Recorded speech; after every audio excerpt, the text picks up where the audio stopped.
I would like to get started. Morning. I'd like to call to order the New York City Transit Committee meeting. Let's get started. I think we have a new safety announcement. Your safety is of the foremost importance to the MTA.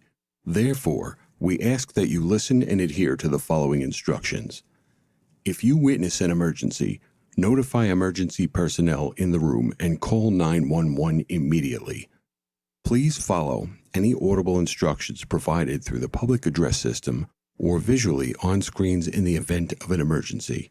If an alarm sounds, wait for a public address announcement and follow instructions.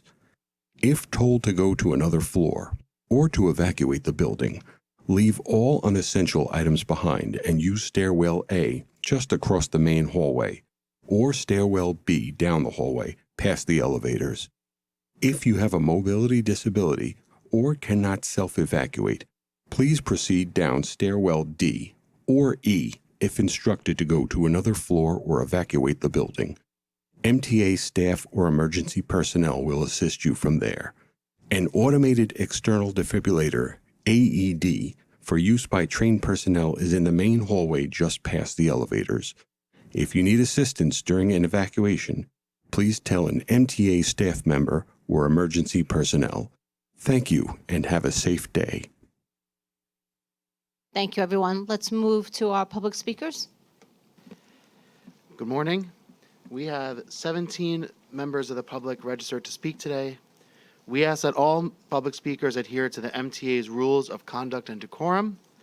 As a reminder to the public speakers that in the interest of time and fairness to all speakers, we limit everyone to 2 minutes. Please be aware that there will be a warning beep to remind you that you have 30 seconds to conclude your remarks. The first speaker will be Canela Gomez, followed by Aaron Morrison.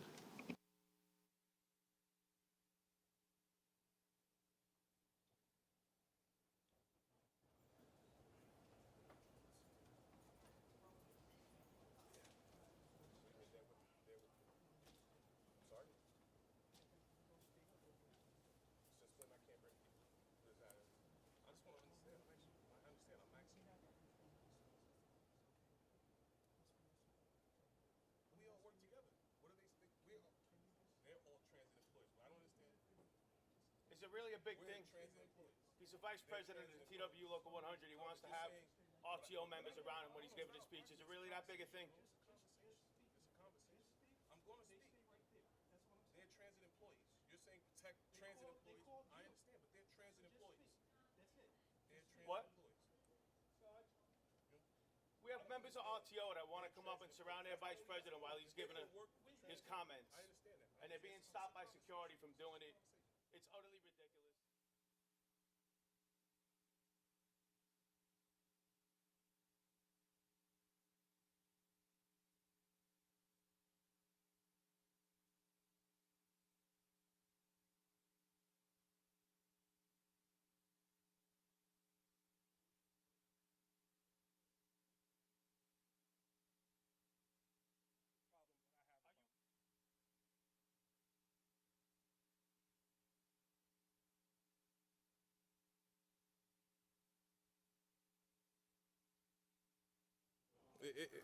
Exactly.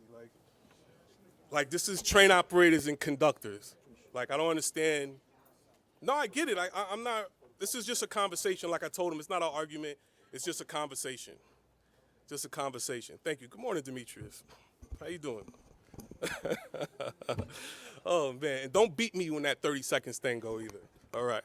All right. Good morning, everyone. My name is Canela Gomez. I'm the RTO Vice President, TW Local 100. Hopefully everybody's having a good day. So here we go again. It was brought to TW Local 100 attention that there are planned and rumored service cuts for Monday and Friday eventually. You may call it a service adjustment, but if you know extended headways for people to have to wait longer on platforms, that's a service cut. And we are opposed to any service cuts, now and in the future. I can't even comprehend or understand where this idea even arose from. How does longer waits on the platform and longer running times not equal service cuts? off script, even today as I was going through you guys' little nice pamphlet that's put together very well, on page 9, it says that about 45% of customers are unsatisfied with the waiting time for trains, but we're thinking about service cuts, if the rumors are true. All right. Construction workers, restaurant workers, healthcare providers, teachers, grocery store workers, transit workers, and the list goes on and on and on, will be adversely affected by these service cuts because they can't work home just like I can't work home, just like none of my fellow co-workers can't work home. If these rumors are true, it is clear, I told you don't beat me. If these rumors are true, it is clear that the MTA is not on the same wavelength as the mayor, the governor, transit workers, and the riding public. We are greatly against these service cuts, and I hope the rumors aren't true. Thank you. No problem.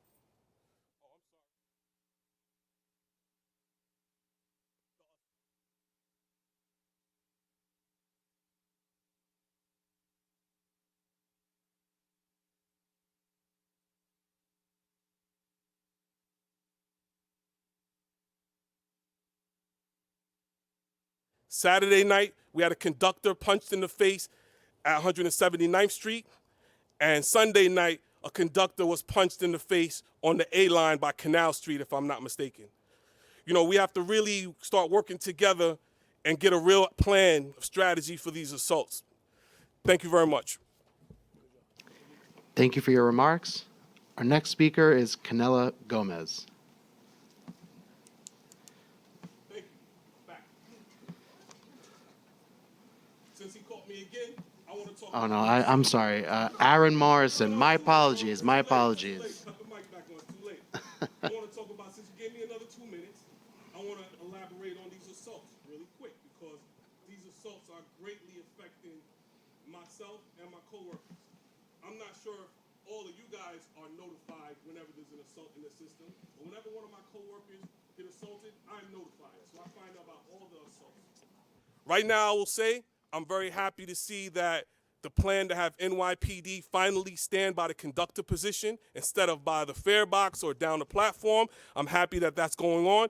And with that taking place, things have gotten better. Are they where they need to be? No. But the police are finally doing the right thing. And I hope that you guys use your influence and we're able to work with John and Richie Davis, the new president of TW Local 100, to continue to put pressure on NYPD to keep them by the conductor position. That's all I have to say. Thank you.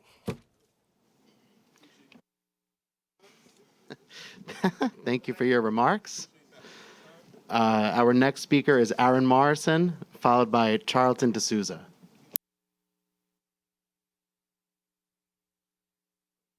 Good morning, everyone. So unfortunately, we joined by the hip. I'm sorry. My name is Aaron Morrison. I'm a TWU representative for the Local 100, B Division Vice Chair, but most importantly, my name is Aaron Morrison. I'm a New York City Transit train operator. We have a little saying in pop culture that says, make it make sense. And just candidly, ladies and gentlemen, service cuts, you got to make it make sense. Assaults are on the rise. The ridership is increasing. You got to make it make sense. And we understand that you guys have a difficult task of cutting service and snipping the budget and things of that nature, but you just got to make it make sense. Service cuts at this time, this day and age, it just doesn't make sense. We have that grandmother that has to go to dialysis 3 times a week. We have those kids that have to go to school. Everybody can't work from home, as my VP said. You just have to make it make sense. So at this time, we just implore you guys to make the right decisions, do the right thing, and of course, make it make sense. Thank you. Thank you for your remarks. Charlton D'Souza will be our next speaker, followed by Andy Pollock. Good morning, everyone. My name is Charlton D'Souza. I'm the president of Passengers United, and I am outraged that station agents are going to be allowed to be outside and roam the stations by themselves. Look at the 2 assaults that happened on Saturday night. The subway is not safe, and I don't know why Local 100 would agree to that.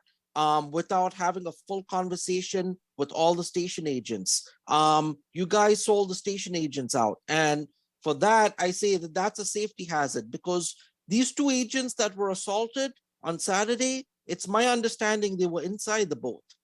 So, I mean, this is crazy. And the subways are not safe. Subways are not safe. We're going to keep calling for better safety measures. And the police this weekend, I only saw cops once. That was it. And so the overnight, there needs to be better police patrols. And I see the cops standing by the turnstiles. You'll need to have them walking the trains. We need to have train sweeps. This needs to be done overnight. And in terms of the other things going on with the Brooklyn bus redesign, the fact that you guys don't have a bus route that goes from Manhattan to Brooklyn overnight is kind of ridiculous. I would have preferred to have a bus route, a night owl bus route, because right now the only night owl bus routes are through Queens. So I just want to say to this board, I want to thank all of you for supporting us at Passengers United. And I'm so proud of all of you. But this year is going to be a challenge, and we do not need any service cuts or fare increases. So please, any rumors of a service cut should not be happening, and no fare increases. We need mass transit for everyone, and we need flexibility to get in the city, and we need safety. With that, Happy New Year, Merry Christmas. Thank you for your remarks. Andy Pollack will be our next speaker, followed by David Kupferberg.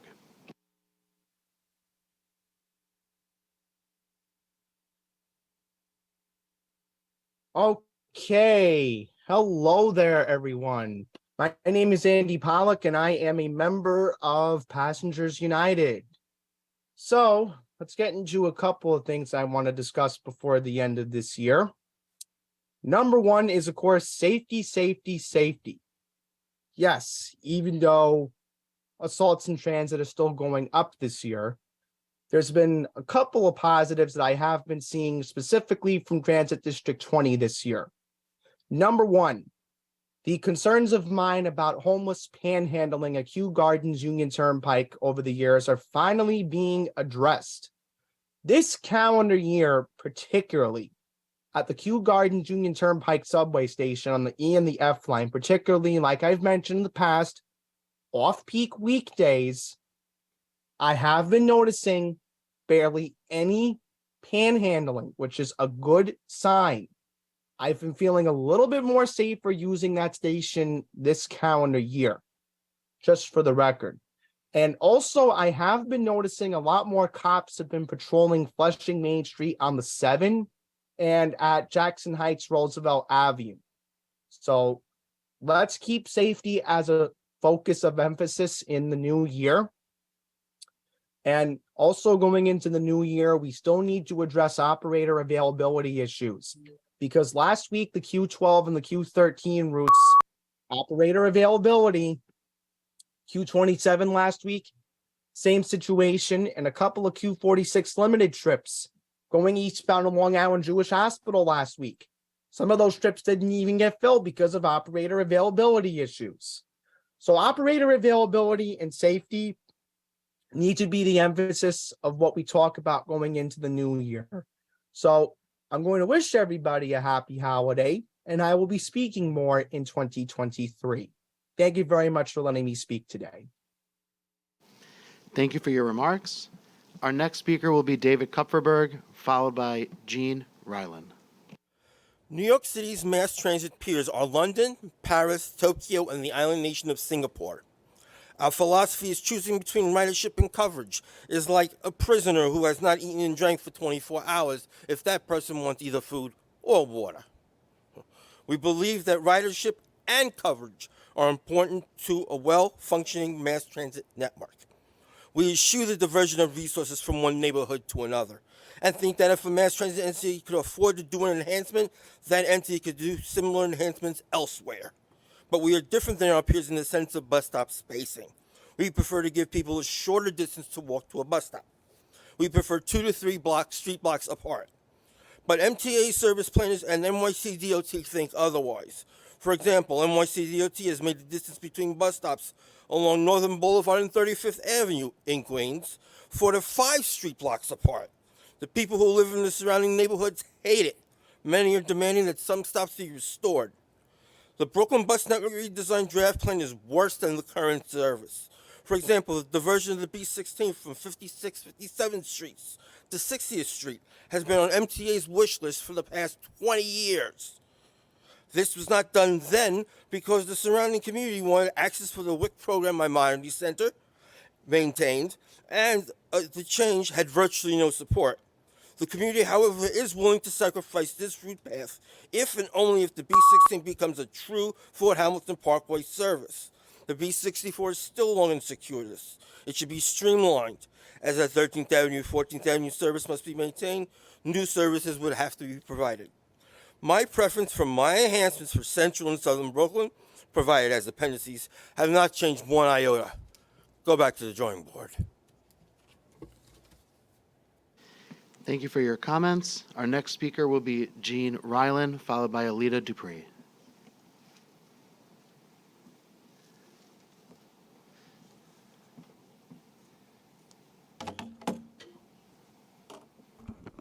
Good morning. Can you hear me? Yes. Thank you. The new emergency announcement is an improvement, but it needs a little bit of tweaking because I'm still not going to go to a stairway. You have to tell us exactly where to go, and when I hear stairway, I know I can't do it. So it needs a little tweaking. Thank you, though, for working on it.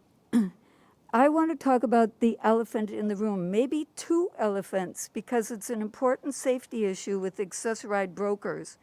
What's happening is that rides are canceled while the passengers are still in the vehicle going to their destination. The drivers tell the passengers to get out because the ride is canceled en route. And nobody wants to drive somebody someplace and not get paid. And if the ride is canceled, they won't get paid. So, but how are we going to get to our destination by getting out of the vehicle? On the other hand, the drivers don't want to drive if the ride is canceled. So there has to be some kind of solution that is developed. But one of the issues is that the drivers cannot understand the dispatchers, and the dispatchers cannot communicate with the drivers because of a language issue. So some other way, if it's not a language, if it's some other way has to be figured out that does not involve language, maybe pictures or something like that, because you can't have people being kicked out of the vehicles. And I know 3 people already, just me personally, not me, but I know 3 people who've been kicked out of their vehicles or told to get out because the ride was canceled. So I'm sure that the brokers and Access-Ride can come up with a solution to this problem so that the dispatchers know someone's in the vehicle and don't cancel the ride. Thank you. Thank you for your remarks. Alita Dupree will be our next speaker, followed by Michael Ortiz. Thank you again, the chair. Alita Dupree, for the record, my pronouns are she and her. Good to be back with you. How about some BART for you today? Still haven't made it to New York, but I have ridden a lot on a system called BART. It's in the Bay Area. Perhaps some of you gotten to see it. So first of all, thank you 2 months ago for initiating the reduced fare protocol for Omni. And there was a very good video on how to do that. I watched it, and I have set up my Visa card to work with Omni. So when I do get to New York, I'm going to use it and take advantage of my reduced fare benefit. I'm very happy. I'm not going to have to worry about any more damaged MetroCard stories. Appreciate it. So on to other things. I'm just looking forward to getting back. And I hope to ride on some of these new rail cars, and I've seen videos of them in testing, and I think they're stately. I do think they hold to stately and legendary ideals. Um, and I'm going to get out there and face it. I'm an old soldier. I'm going to use the subway, and I'm going to use it a lot, day and night, and use that as my primary means to get around the city that I am from, it's New York. And I believe we have to continue pushing very hard with our ADA work.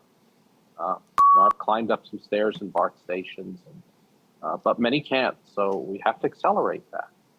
And the future of renewable energy in New York City is powering our subway. We're still producing lots of emissions, and it's not going to happen tomorrow. But BART has virtually greenhouse gas-free power. I think we can do that on our subway. So I appreciate it, and I look forward to riding on this system steeped in tradition that holds up to the idea of being legendary. Thank you. Thank you for your remarks. Our next speaker will be Michael Ortiz, followed by Jesse Figueroa.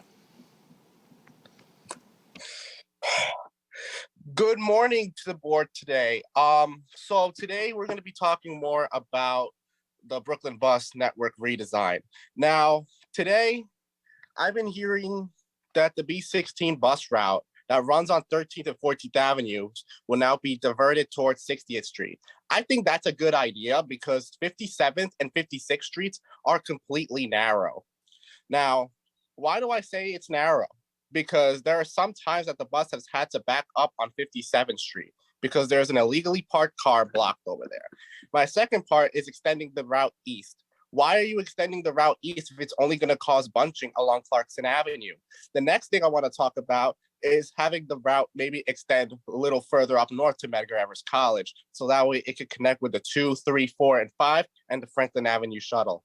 That's a much better way than having the proposed route. The next thing I want to talk about is the B35. The B35 should be an SBS and should become a route to JFK. The reason being is because it could benefit both Borough Park riders and Sunset Park riders.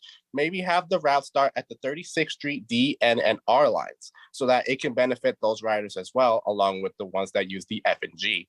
And then it can benefit an SBS corridor along Church Avenue, where it can run to JFK much more quickly. Lastly, there's more things going on, and other than that, there's some things on the redesign that need to be fixed. The 35 has to be an SBS, and the B16 needs to be into a more revised schedule. Other than that, I like the proposed schedule for the 16 and the proposed map. Other than that, that concludes my remarks. Thank you. Thank you for your remarks. Our next speaker will be Jesse Figueroa, followed by Joseph Rappaport.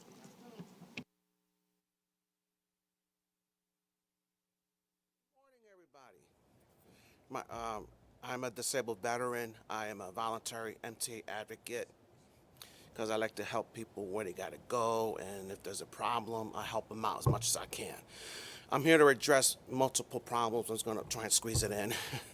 Number one, subway surfing is still going on. I caught 2 delinquents on the R train on 4th Avenue. I addressed it.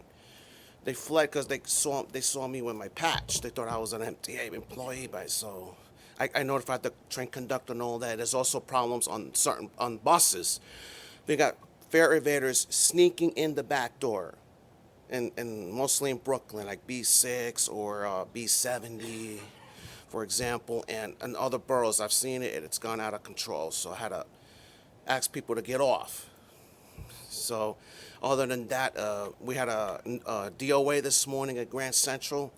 There was a person committed suicide, and it's gone out of control. And homelessness too is a big problem. And I don't know what happened to the homeless outreach program. I work with homelessness, especially I'm homeless veterans. So, and then last but not least, I've had a 14-year-old kid who's I consider a son. He was harassed by a Grand Avenue bus depot driver over a student MetroCard problem. He was threatened to be arrested and all that, and I believe he was profiled. I have that in evidence. So other than that, I'd like to wish all of you a happy holidays, happy Hanukkah, Merry Christmas, and happy Kwanzaa. Oh, and one more thing with photography, if there's been problems addressed to me about it, all you gotta do is just ask the bus driver permission to take a photo or a video. Thank you, that's all I got. Thank you, and God bless. Thank you for your remarks. Our next speaker will be Joseph Rappaport, followed by Sally Wolf.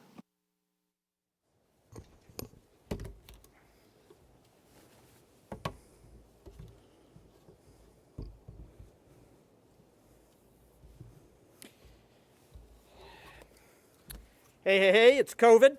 Just back from covering up a few license plates. Of course, I never left, especially since you are really doing your part here to keep me around. It's a holiday blessing. This time I decided to bring a couple of my buddies. Governor Hochul is calling us the triple threat, and we are so honored. Let me introduce first RSV. Now, RSV mostly hangs out around kids, but wanted to make a special appearance today. Thank you so much for helping me and my buddies around the city. It's an honor to be with all of you, and I love that most of you don't wear masks at these meetings. So smart, it's genius. Thank you. Let me now move on to the third member of our team, the flu. Hold on. Thanks, COVID. It's a couple of years ago when there was a mask mandate. I didn't get around nearly as much. So thank you for not having the fortitude to put a mask mandate in place, and thank Governor Hochul for her, how can I say this, a leadership on this issue. It's getting a little complicated here. Thanks, flu, and I have to admit, I was worried that the MTA or Governor Hochul would impose a mask mandate in some kind of a strategic strike against us this winter. After all, an AP poll earlier this year showed that New Yorkers are strongly support mask mandates on transit. But I didn't have to worry, did I? In fact, I keep hearing bus announcements that masks are optional and we should respect people's choices. And let me tell you, I respect your choice and Governor Hochul's choice and Mayor Adams's choice not to protect people. That is fantastic because it helps me and my buddies. Thank you. Thank you for your remarks. Our next speaker will be Sally Wolf, followed by Ulysses Fernandez. Hi, everyone. Good morning. My name is Sally Wolf. I live in Flatiron. Happy and healthy holidays.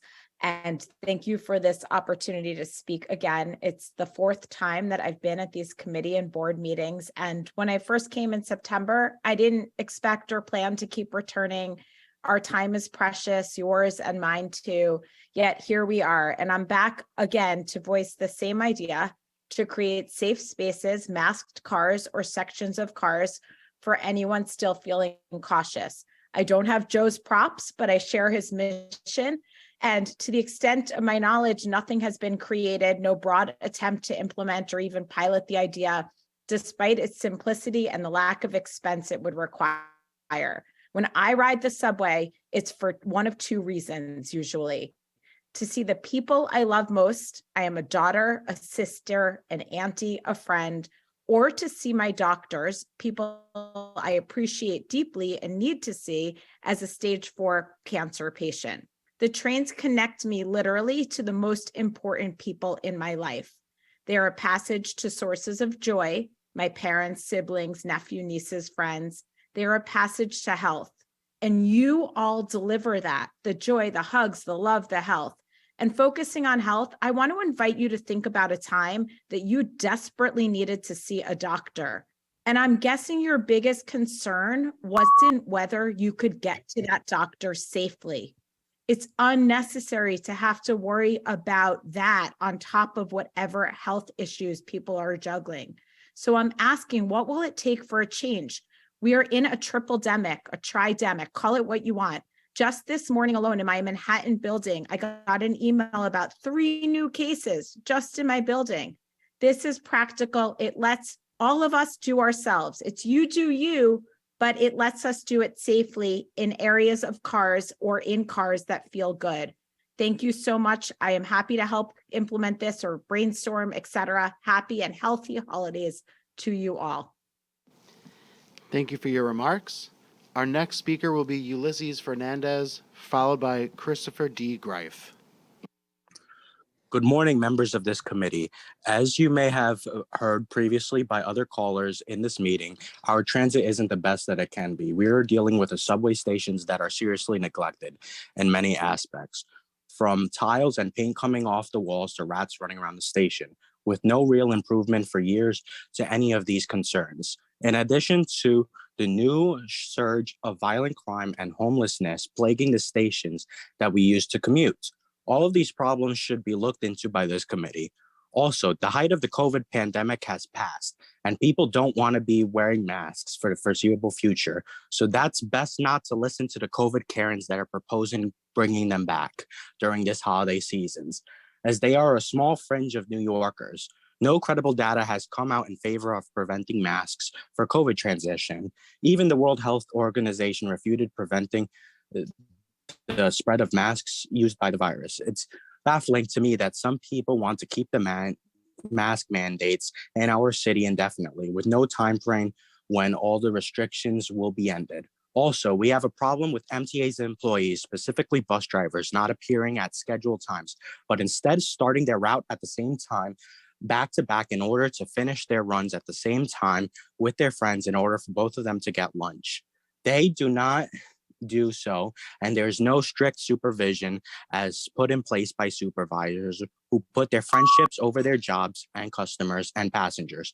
Also, raising the fare is something that is not coming off good with New Yorkers. That is a hard burden for all New Yorkers, especially minorities and disabled, who may not have funds for a price hike. This problem with raising the fare will definitely cause people to skip it more and also will surge in violent crime. I give my time up. Thank you. Happy holidays and Merry Christmas. Thank you for your remarks. Our next speaker will be Christopher Greif, followed by Kara Girl. Good morning, everyone. Happy holidays. Hope everyone's doing well. First, I wanted to make sure that we are supporting the Omni, because Omni Reduced Fare is coming around the corner, and continuing advocating. It's also important that we also, with these new customer service centers, we got to make sure that not just police, but security, because some stations you have on that list maybe is good spots, but some spots I'm going to say it may not be safe. So we need to make sure the environment is safe for customer services for anyone as well. I am still supporting it because it will make it easier for people not to come all the way down to Stone Street, because it's very congested on the tunnels and bridges to get through. It is not fair for the Accessorite, because Accessorite does try to get on time, but with cars adding in, sanitation trucks, school buses, it causes congestion. I also want to thank our NYPD from yesterday, because we had the holiday train, the major crowded one, and Demetrius got my email. I know that, and he's happy because a lot of children enjoyed the holiday train. They had a great time, and they really enjoyed it because it was different colors, learning the history and the one line as well. And I want to thank them very much. And for the union, please, let's make sure we work together, because the one issue we don't want to see is a fare hike, because seniors and people with disabilities must be added into this. If we do a proposal for any fare hike, reduced fare must be in there, because Social Security, disability, SSI, and low-income families have to make sure the budget is in them. It does link to their health insurance and Social Security, so they can budget to get on a bus and a subway. So we have to work on that for any person with a senior and a person with a disability. Happy holidays, everyone, and let's keep the holiday spirit still. Thank you. Thank you for your remarks. Our next speaker will be Kara Girl, followed by Robert Whitaker. Good morning. I'm Kara Girl, Research and Communications Associate at the Permanent Citizens Advisory Committee to the MTA, PCAC. Communicating with riders is key to a positive transit experience, and that includes having transit workers nearby to share information or assistance. This month's announcement that station agents will leave the booth to interact with riders by turnstiles, on platforms, and anywhere else they may need help is a big step in the right direction. Station agents are often the first face of the MTA that riders see when they enter the transit system. Making them even more visible throughout the station helps signal that rider communications is a top priority. It's also great to hear that customer service centers will be established around the 5 boroughs. Anyone who has made the trek to the MTA's Stone Street Customer Service Center knows how important it is to have centers for riders to get help with reduced fare Metro cards, upgrade to Omni, or other assistance right in their own neighborhoods. This focus on rider communications is particularly important with the ongoing transition to Omni. It's clear that more information and outreach is needed to show riders that Omni will be a welcome change. We continue to hear questions and misinformation from riders who wrongly believe that they'll only be able to use Omni with a smartphone, others who complain that they'll no longer be able to use cash to pay, and confusion about whether the $5 Omni card fee can be used for the fare. We think it should, to avoid an additional burden on those who may need to pay with cash. Omni will open more possibilities for fare discounts, but it's important that the MTA reaches the many riders who may need more targeted outreach and communications to have their questions answered. Today, you'll also be voting on some important new needs requests as part of the November financial plan. We're particularly excited about initiatives that can help improve service, like the availability unit that will hopefully reduce delays caused by staffing shortages, and improving maintenance management to get ahead of potential issues. Together with better rider communications, these initiatives will help create a faster, more reliable, and more enjoyable transit experience. Thank you. Thank you for your remarks. Our next speaker will be Robert Whitaker, followed by Murray Bowden.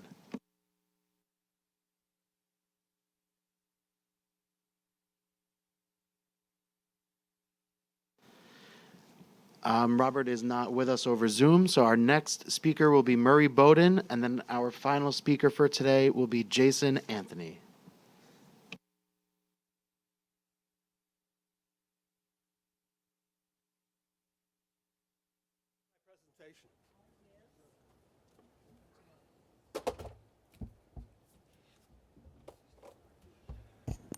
Without a doubt, today has been one of the best days I have ever come to meetings.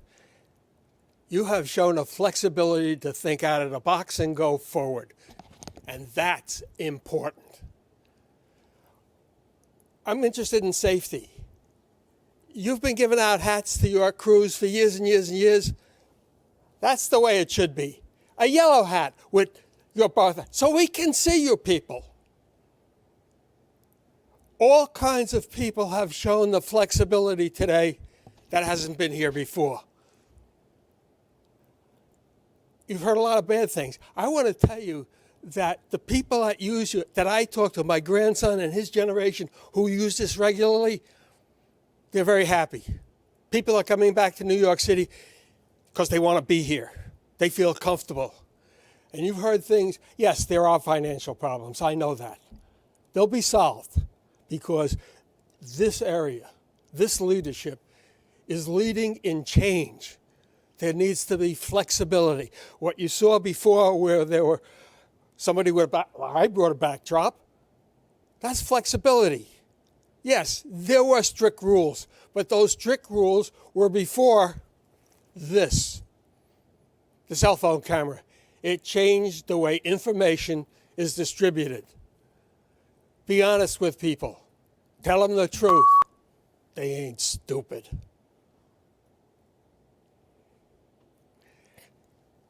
Early dementia, I can't keep track of what I'm supposed to say. I want to thank all of the people who took the time to teach me. I'm not that smart. There were people all over taught me to pay attention and to focus. This place is going forward. Yes, there are problems, but the problems are being solved. Thank you all. Thank you for your remarks. Our final speaker for today will be Jason Anthony.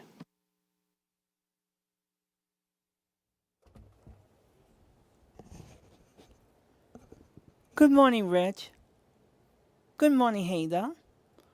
John, resurrected from the dead. One question that I have this very morning. Where is the NYPD commissioner? Where is she? I've been asking this simple question for several months. she is hiding from commuters like myself. I see among the public the press person from the NYPD, but she is not here. Why? Because I'm tired of seeing her, Kishan Soul, doing photo ops in our beloved subway system, and not seeing police officers when I commute to my job, Amazon, from where I spoke at last month, and being pushed at on a daily basis when I take the bus 5 days a week, where people evade the fare in a forgotten borough called Staten Island, where the Eagle team doesn't go there anymore, where I start my day at Atlantic Avenue Barclays Center when I don't see cops. We have to do something, Rich, and we have to do it now. I'll see you guys later. That concludes our public comment session. Thank you to all our speakers. I will now make a motion to approve the minutes from the November 22 meeting. Thank you. Second. Second. Oh, hold on a second. Andrew has a correction. Sorry, Andrew. No problem. On page 49, under President's Report, the first line, he stated that customers have reported varying customer satisfaction opinions with respect. The word "to" is missing after that. Sure. Okay. Okay. Can I entertain a motion to accept the minutes as amended? Okay. Second. All those in Second. favor? Okay. Perfect. Thank you. Okay. Thank you, Rich. We'll move on to the work plan. Any changes to the work plan? No changes this month, Madam Chair. Okay. Well, you want to start us with the president's report? Yes, thank you so much. So good morning, everyone. Subway customer experience ratings continue to trend positively and demonstrate an increase of 6 percentage points over the last 6 months. In November, overall customer satisfaction in Subways was 58%, a 2% increase compared to October. Service delivered was 94.5% in November, the highest in 18 months, as our accelerated hiring, training, and availability initiatives continue to result in better service for our customers. Customer journey time performance reached 84.1%, the second highest since May of 2021, also in the last 18 months. The positive results for customer journey time metrics reflects our commitment to managing service even when unplanned incidents occur, such as this morning where, sadly, at 8:30 this morning, we had a young woman jump in front of a train on the 6 at Grand Central, which disrupted service. This is a difficult time for many people. For many of us, the holidays are a time of joy. For others, it's a time of sadness. So please keep her family, and those in mind. We continue efforts to move the needle on customer satisfaction by listening to our customers and meeting them where they are, which is why I am most pleased to announce or re-announce a historic agreement with the TWU that station agents will be coming out of the booth to directly engage with our riders throughout the system. Demetrius will give a presentation shortly to give a little more detail on that. And he'll be asking for this committee's approval on a staff summary to hold a public hearing to discuss the details of the agreement. We also announced the next phase of enhanced customer service through the opening of 15 comprehensive customer service centers in the subway system, designed to provide additional customer support in targeted high-traffic subway stations across the 5 boroughs. Customer service centers will be a resource for assisting customers with Omni, a big change management moment we have coming soon, reduced fare support, among other customer needs. The service centers will open in 6 subway stations in early 2023, with 9 additional stations expected to have the centers opening later in the year. Customer service centers will provide services historically provided by the MTA exclusively at 3 Stone Street, which one of our customers mentioned in their testimony here in the building, the only place right now where a customer can get good point service. As I said, Demetrius will go into greater detail in just a moment. As part of our Faster, Cleaner, Safer plan, Demetrius, you can see a theme emerging today, will also touch upon year-end results from the Speed Unit established in October 2021. This group works with all departments in New York City Transit to increase train speeds, reduce delays, improve operating efficiency, all with safety first and foremost. In addition, Demetrius will also present a comprehensive plan to transform the way we are cleaning our stations and train cars in order to reach our goal of increasing customer satisfaction by at least 10% in 2024. Demetrius, I will hand you the mic, and I think I have the clicker, so to speak, so I'll guide you through. Good morning. Thank you, Rich. Thank you, Ada. This month, we're going to touch on several aspects of President Davies' vision for establishing a faster, cleaner, and safer system. For December, we will discuss three elements that are fundamental to that mission. The first is the effect of speeding up the system safely with an update on the work that's been done to date. Two would be cleaning transition plan, how we'll be transitioning from COVID cleaning to in-house terminal and station cleaning. And then third, how we'll be prioritizing customer service of the future. To get things started, I'd like to introduce Bill Amorosa. Bill replaced Jackie Cools as the Vice President and Chief Officer of Operations Support. Fantastic addition to the team. Bill. Great. Thank you, Demetrius, and good morning, committee. I'd like to speak a little bit about the SPEED unit. SPEED was created as an ad hoc unit in 2018, primarily using resources that were borrowed from other areas, mostly service delivery. They made great progress understanding the issue of gray timer signals and what became known as slow clearing signals. They were able to look at this problem, understand how it was not only slowing down the system, but reducing the confidence of our operators to operate at the posted speeds. By understanding the problem, identifying those slow clearing signals, working with our partners in maintenance of way to repair those signals, we've been able to increase average running speeds in those areas. That team also began looking at civil speed improvements where we could not just operate at the posted speeds, but also increase those speeds where it was safe to do so. As Rich said, the team was formally established in October 2021 to permanently continue the work that had been started and make sure we didn't backslide, and to look at new areas for speeding up the system. I'm proud to have members of the team here today, including Bobby Lal, who is our first director of the team and has now been promoted to be a general superintendent in service delivery, spreading what we've done in speed to the operation directly. We also have Max Diamond, who's a conductor and an analyst on the team, working to review the signal system, and train service supervisors Azure Taylor and Jason Vasquez, who are all excellent members of the team and have done great work over the past year and a half. Okay. Let's see. So I want to speak a little bit more about grade time signals or speed control signals. These are signals that were installed in the system to ensure we're operating safely and that trains are not exceeding the safe speed. Over time, the mechanical devices that were installed began to slow down. So a signal that was supposed to clear at 20 miles an hour may have slowed down to 19 or 18 or 17. And over time, operators adjusted the way they were running their trains to run more slowly and avoid being stopped by those signals and having their trains go into an emergency brake application.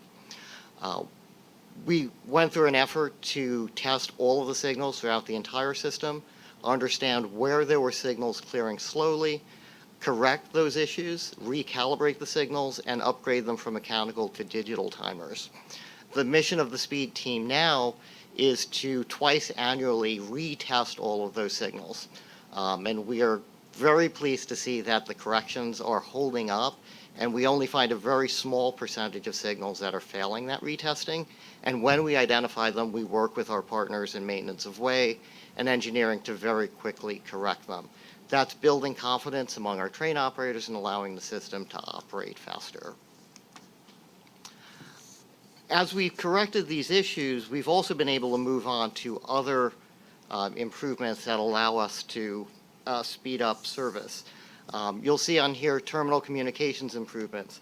This is a very simple concept to provide more information to our train crews about which trains they were scheduled to operate on. So these signs have gone up in select crew rooms, and they've become very popular with our operating crews. Something as simple as cleaning signs along the right-of-way makes them more visible, makes it easier for the operator to know what that speed is that he or she should be targeting. And the unit is also working on policy improvements where, as we install CBTC, which gives us new opportunities for speed control, to make sure that we're setting the right limits, following the recommendations of the engineers on what the highest safe speed is to operate the system. Another area that I'm really proud of is coaching employees, both our operators and supervisors.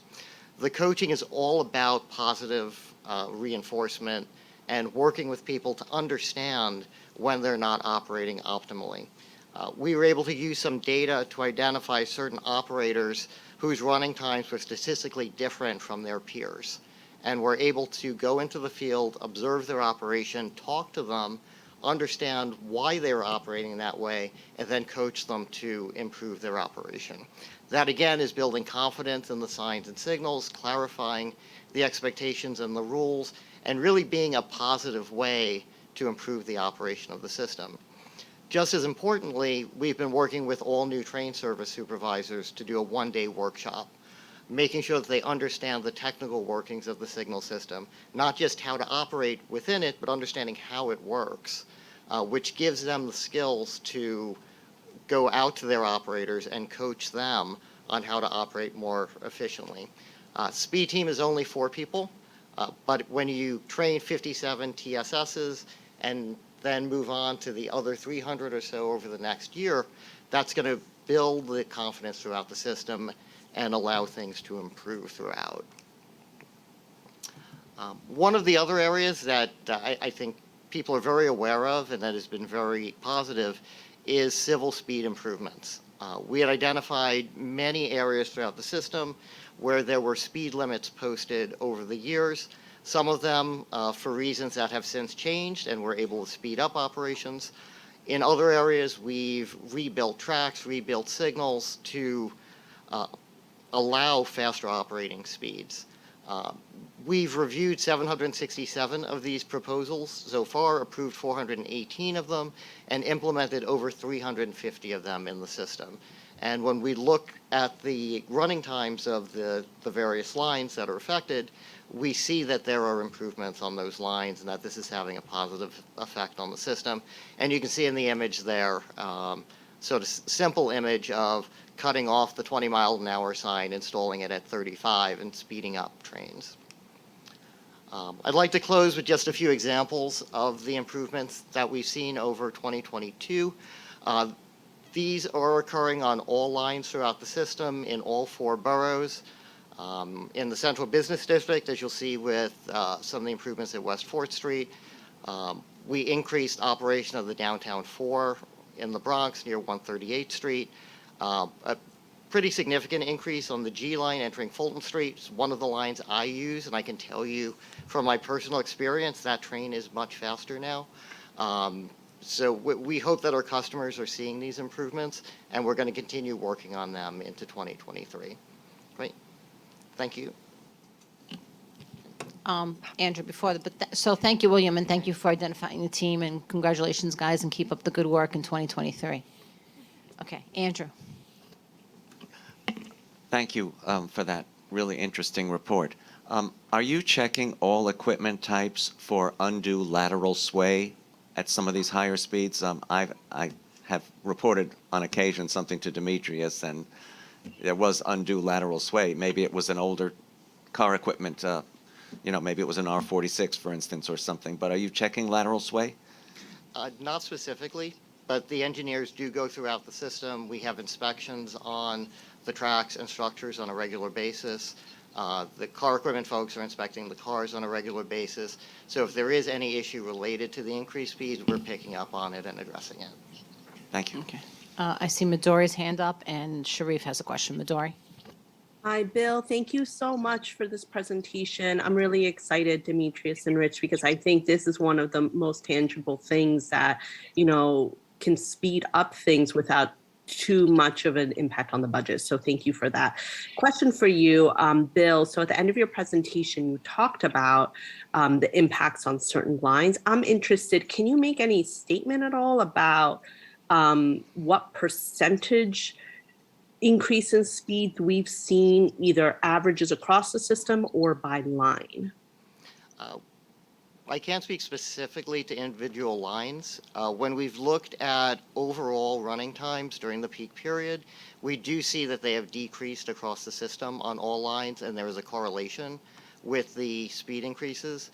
I have my analytical team in the performance analysis unit working on a more detailed analysis to look at what individual speed increases yield in terms of speed, but I can't give you a specific percentage for the system. Okay, thank you. Sharif? I too want to commend you and the team for the work that has been done so far. Just a quick question about your engagement with labor in this. I think, as you mentioned, there were some of these restrictions in place for years. So how do you engage labor to the point where there's a comfort level in some of these changes that are being made? Yeah, so I think there's three areas.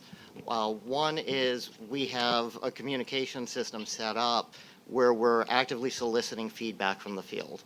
So the email address for the speed unit is posted in all of the crew rooms.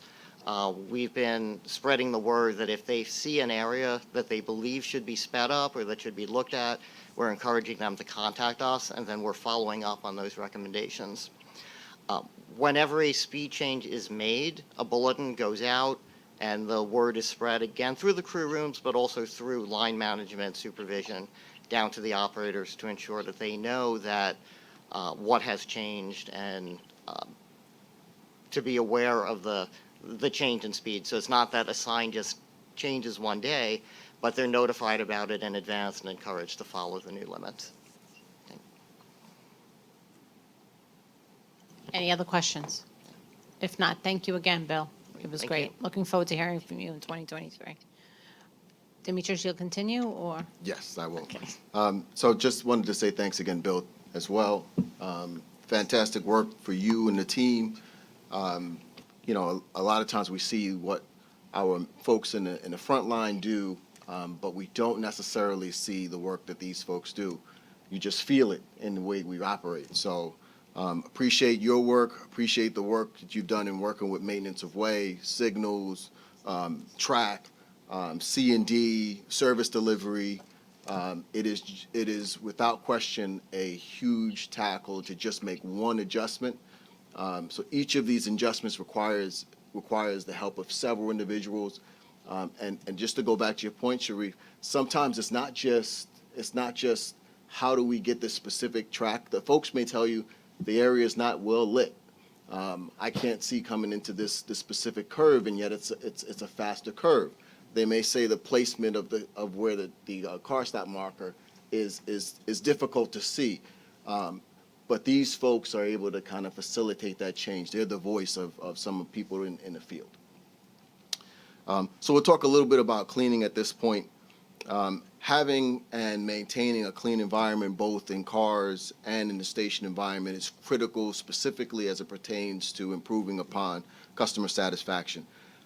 This is especially so given the fact that where we were just a short while back during COVID, the hiring freeze impacted the cleaner population like it did every other title that we talked about.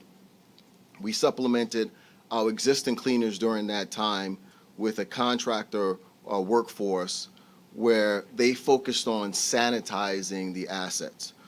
So this time presents a unique opportunity as we transition away from contractor cleaners to building our internal force, and how do we do so?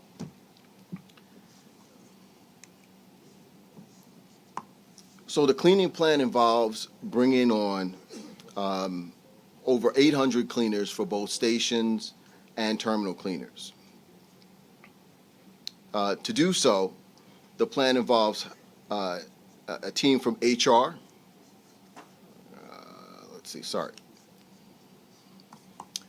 To do so, the plan, it brings from HR brings on internal adjustments. They made internal adjustments to improve the population that are eligible to come in as individual candidates. They started this process where they removed the fee for applications. That garnered 75,000 individuals who were now eligible to be cleaners within our system. Those applicants were then chosen as part of a lottery. And then in order to onboard this huge number of people, we tripled our training capacity by adding additional trainings both day and night rather than before where we had done it on one tour. We're now hiring roughly 48 station cleaners and 100 terminal cleaners a month going forward. Part of that is the training itself. The training itself was revamped. We evaluated our internal processes, the cleaning and the tools that are used for cleaning, and we put those against the contractors and what they were utilizing.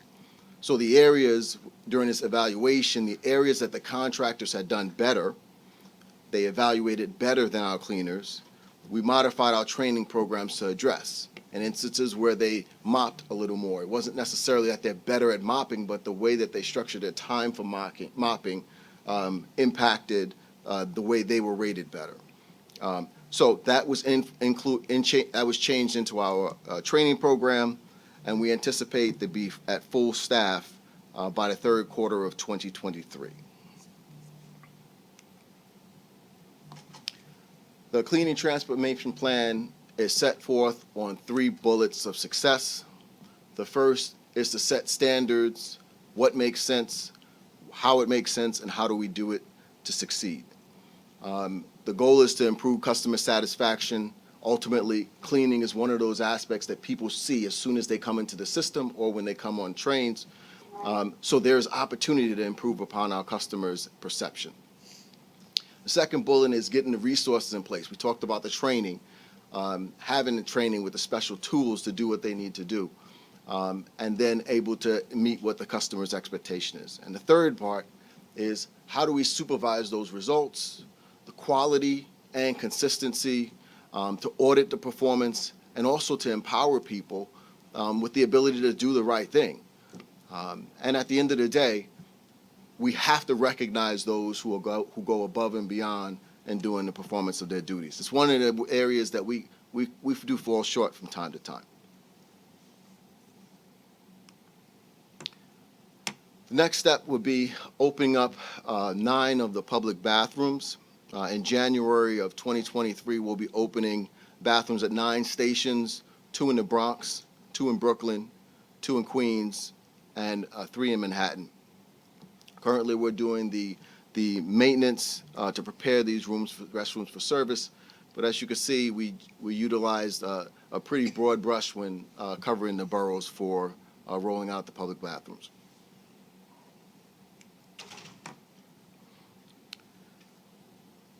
As many of you are already aware, we recently announced a plan for the future of station agents, radically changing how we intend to deliver customer service. The days of the station agent delivering customer service behind a piece of thick glass through a sometimes less than audible microphone will be behind us. Agents will greet customers outside of the booth, provide assistance or guidance as needed, but also providing an extra pair of eyes who can alert the control center if and when there is an incident or safety concern.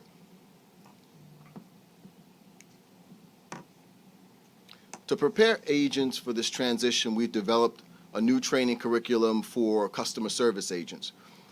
The training will have some technical skills, training on Omni, and observing and reporting anomalies in the system, dealing with elevator and escalator issues, not replacing the elevator escalator folks, but how do you report them? But also requires some soft skills, providing customer service. It also includes how do you deal or assist with customers that have disabilities and seniors. They will be given a mobile device with apps to allow them to provide additional info on service, to assist in wayfinding, and also to assist those who may have English as other than their first language.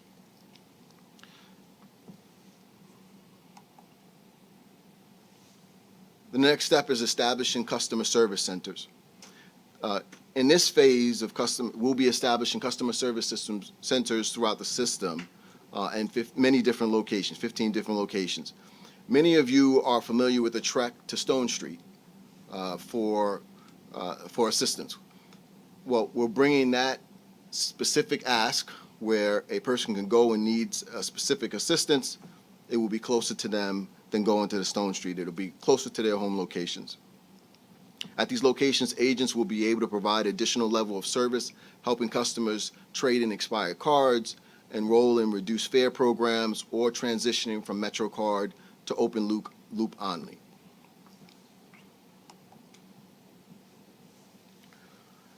This is a breakdown of what you expect to see out there.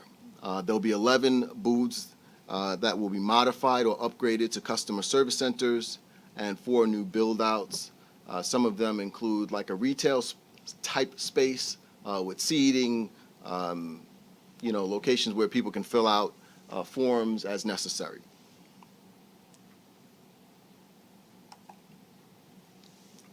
And here is a breakdown of the stations where customer service centers will be located. They're in each borough, 3 in Brooklyn, 3 in the Bronx, 3 in Queens, 4 in Manhattan, and 1 in Staten Island.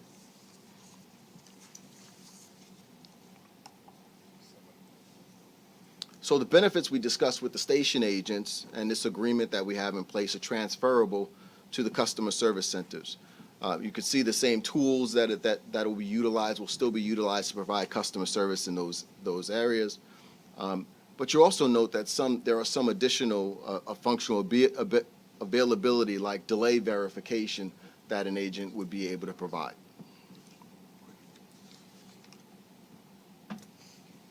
While the new strategy aggressively challenges how we will provide customer service, clearly showing our commitment to customer service being the North Star, the plan is also fiscally responsive to our current challenges we face with the looming fiscal cliff. The plan saves $10.5 million annually and offsets a $1 an hour increase to fund the customer service agents of the future. Next steps, things that need to still be done. We will calendar a public hearing as we effectuate how the station agent's role will be rolled out, along with the coverage assignments. Stay tuned for dates announcing customer service centers as they're rolled out across the boroughs. And then we'll be followed up with new customer service model, what you will see, how you will see, the garb that they will don. It's all going to be good to see. So now I'll pass it on to Rich. Unless you have any questions, we'll talk about the ridership trends. I think Mr. Jones has a question. Yeah, just a couple. It's been raised, I don't agree with the public speaker, but the question of the safety of these individuals, particularly are they going to be touring alone or in pairs late at night and the rest? And I guess as a follow-up, do they have immediate communication to the NYPD on their person? Are they trained in that? So, and then finally, I'll do it all at once.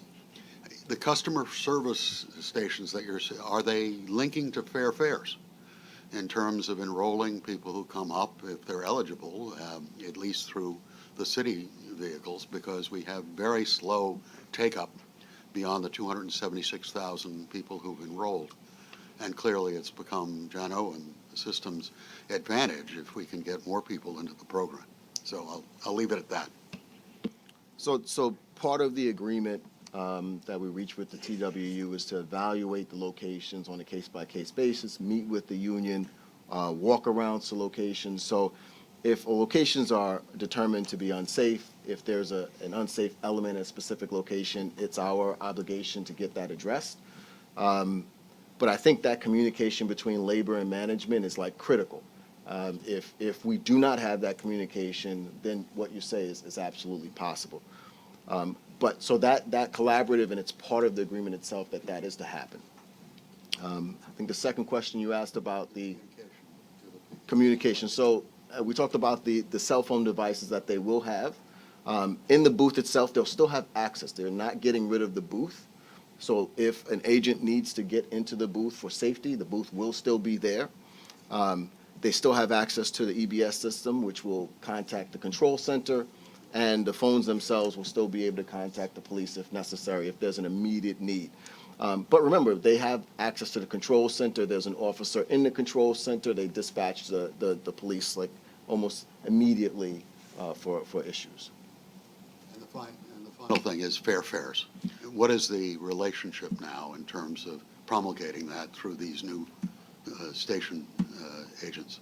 So I think what we did was a lot of what customer service is and what the new customer service model will do is really yet to be set. We've set the baseline for what we want to do, which is model it after Stone Street, but the actual functions can be built upon over time. So there's really no limit. I'll check into fair fares to see how we can accommodate. Maybe just a follow-on to Judd. So one, of course, the safety question, as Demetrius mentioned, we actually have established certain hours and number of folks per week to be walking out to make sure. So it's a joint management safety team. We take that very seriously. Of course, we have, hundreds, if not thousands, of station cleaners who are out, of course, themselves, on a daily basis. But, as mentioned before, employee assaults, one is too many. We have a lot more than one. It is outrageous and something we're going to keep a close eye on. On fair fares, I think it's a great point you raised. We've been doing these transit talks now every couple of weeks, and the city has joined us and brought a fair fares table. And as I've made the joke, as popular as I'd like to think I am, the fair fares table is far more popular than anything that we're providing in transit. So a lot of folks are signing up for the program. So if it's information, great, but if we can actually facilitate the sign up for folks, it's an excellent point. Any other questions? Okay, if not, I move on. I guess I need to take a vote now. Yeah, so as Demetrius mentioned, we have within the book a staff summary to authorize a public hearing for the proposed reduction or elimination of station agent service booth, literally getting out of the booth, and then the elimination of the station booth lunch relief, which were both part of the deal with the TWU. Okay. Do I have a motion to approve the staff summary? Motion. Second? Second, Sharif. All those in favor? Abstention? Motion carries. Thank you. Thank you all. Moving along, we saw last month that bus customer satisfaction also increased by 3 points to 68% for October. The increase was driven in large part by improvements around satisfaction with bus announcements. Should also be noted that despite the holiday gridlock we typically see these days, service reliability increased by 2 percentage points, and other service-related metrics remained consistent: wait time, travel time. This is a credit to the expertise of our dispatching team and the field management to keep service moving even during adverse conditions. The implementation of network redesigns is another critical piece to the puzzle to support our faster, cleaner, and safer strategic action plan. As many of you know, the MTA released a draft plan for the Brooklyn Bus Redesign Network, the first overhaul of Brooklyn bus service in decades, and another special feature in our board book this month. The proposal, and I have to emphasize, it is a proposal. We will do a number of workshops, customer workshops, starting in January through March. But if you were to use a sports metaphor, this is the top of the first inning for the Brooklyn Bus Redesign. So we want folks' feedback. That was the Mets, by the way, Madam Chair. It was not a reference to any other sports teams. The proposal to create a simpler bus network to encourage bus ridership, reduce travel time, and strengthen interborough bus travel is a prioritized comment, by the way, we received from the public in our initial outreach. In total, the plan proposes 69 local routes, 24 of which will have additional service, and 19 express routes. The borough's population has grown over 5% since 2010, and according to census data, about 55% of Brooklyn households do not own a vehicle. Taking a fresh look at the bus network is necessary as the final redesign will provide, we hope, a new baseline in which the MTA can build upon as the borough continues to evolve and change. To supplement an easier-to-follow bus network, the draft plan proposed 5 color-coded routes to improve the legibility and tailor routes to our customers' needs. Green for local, purple for rush, red for limited, blue for crosstown, and dark green for express routes. There will be a quiz later for this committee. Brooklyn is the 4th borough to undergo a bus network redesign following Staten Island, the express, of course, Bronx, which was to great success this past June, and Queens, which we are knee-deep in the middle of now. Bronx and Staten Island redesigns that have been implemented, we have seen positive improvements so far. As an example, in November, AM weekday speeds were up 9% on changed routes in the Bronx compared to 2019. At that, I want to hand it over to Frank just to give a couple more milestones of what we've experienced in bus. So, Frank, do you want to take it away? Yeah, thank you, Rich. Good afternoon, everybody. Another critical milestone for buses is our commitment to a zero-emissions fleet by 2040. This capital program includes funding for the purchase of up to 500 all-electric buses and associated charging equipment. This month, we'll be moving one step closer to that goal with the public solicitation of bids for 470 battery electric buses. These buses are projected to be deployed at 11 depots throughout our system. Depot locations were selected through a rigorous alternative analysis process based on multiple selection criteria, including environmental justice, borough distribution, power capacity, facility space, and schedule feasibility, in addition to a detailed review of all depot locations. The buses are slated to be delivered in 2 tranches, which first will be projection is in 2025 and then the second in 2026. Finally, this month we are requesting board approval to award a contract to Fleet Watch in the amount of $6.35 million to upgrade the fuel management systems at bus depots. Fleet Watch is currently deployed at Grand Avenue and Mother Clara Hale depots. This contract will enable it to be installed at all the remaining bus depots across the system over a 2-year span. The current system has become obsolete from both a hardware and software perspective. A reliable fuel management system is critical for a Department of Buses to reconcile the fuel received to the fuel dispense amounts for New York State DEC mandated reconciliation purposes. The system is expected to last about 20 years, which will certainly exceed the need. At this time, I'll turn it back over to Rich. Thank you. No, Lisa has a question. You mentioned 11 depots for the new buses. Can you tell me how many of those are in the Bronx? Okay, I can, as a matter of fact. Okay, in the first tranche, there's going to be 2 in the Bronx, and then in the second, there will be, that's it, there's 2 in the Bronx. Leads me to the next. Where are the other 9? Okay, so we have all across all boroughs. Please. We have Bronx, Manhattan, Brooklyn, Queens, Staten Island. So essentially all, and I'm sorry, there was actually a 3rd Bronx one in the second tranche in East Chester. Thank you.